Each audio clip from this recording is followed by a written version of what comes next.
Hi, and welcome to the fourth and final day of Integrative Wisdom's journaling tips and tools. I've lit the candle, which again is a great thing to do whenever you're planning to go into a kind of deeper zone, and you don't just want to be up in your head. You want to drop down a little bit deeper.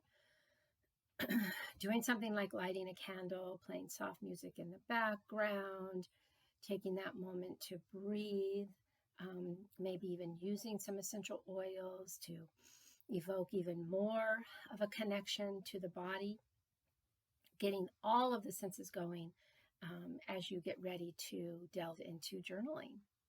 So, welcome, as I said, to day 4. Today, I just wanted to add a couple of things to the mix. And I guess I wanted to start it out with a little bit of a personal story. You know how I said the other day that one of the things about journaling is going to depend on you and your personality style. And our personalities are such a core part of who we are, and we may not even be aware of some of the things that motivate us or demotivate us or, get us going or stop us in our tracks.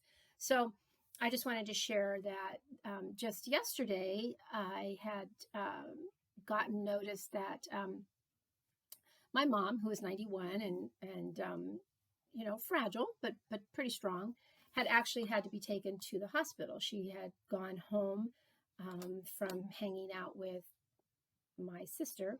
Her and I take turns with mom, having her have little mini vacations. But she is now in the hospital because she has a case of pneumonia, and we didn't know yesterday what was happening. And so the reason I bring this up is I wanted to share a little bit about my own process and what I've learned about myself over the years.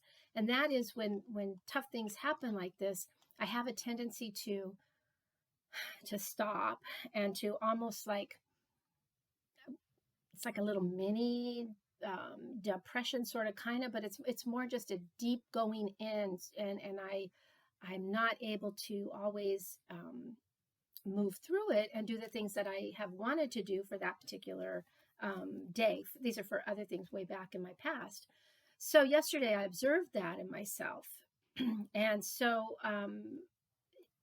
I took steps to take care of myself, and also to recognize that the things that I'm doing that are related to integrative wisdom and my practice, they need me. They need me too, and I need them. And so I let myself recognize that there was a lot going on. There was a lot to think about. There was a lot to be concerned about, but nothing that I could do in the moment.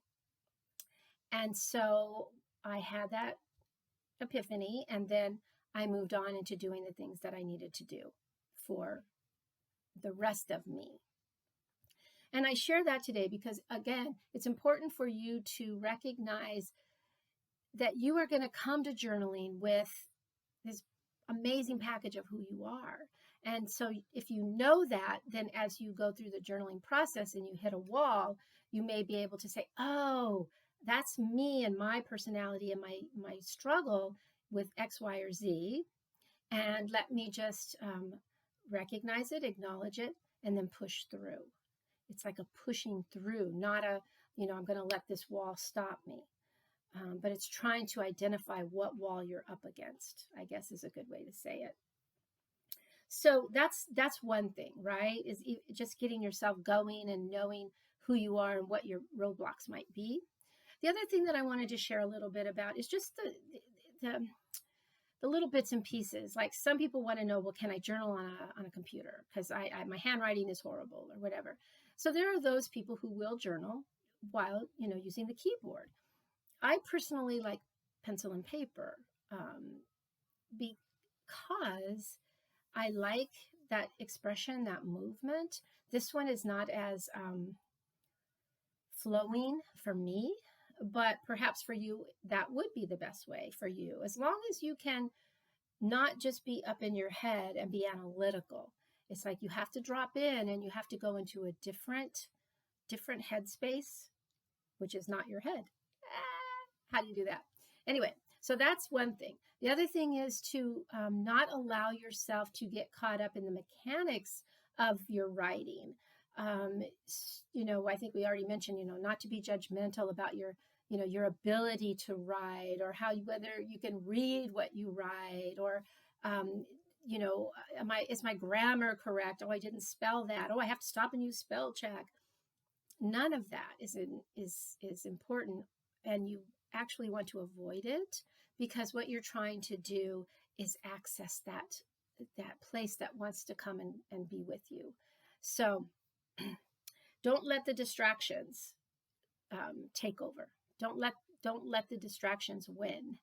Um, I like Anne Lamott. I don't know where she said this, but she said, "I hate writing." And of course, she's a writer, right? So she says she hates it. So it's like, okay. But then she says, "I love having written."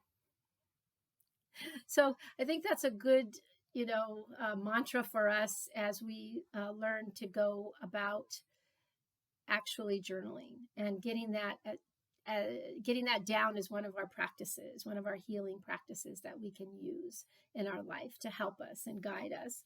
So, you know, if I can, encourage you to, go beyond your limit, to push the boundaries, and to continue to work towards feeling more comfortable doing the journaling. And that, if anything, integrative wisdom says is that practice makes us much more resilient and empowers us.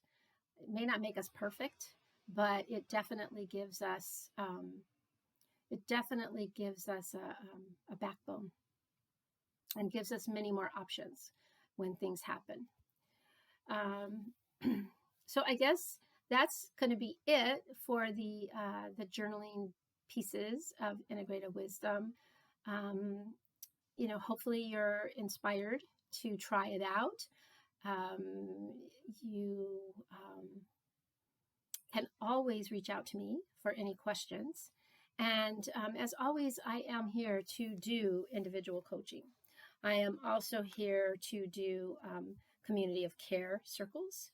And so if there's any way at all that I can encourage you or your intimate group of people during this time, let me know. All right. And we shall get to some great soul places together. All right, everybody, take care. Thanks a lot. Bye-bye.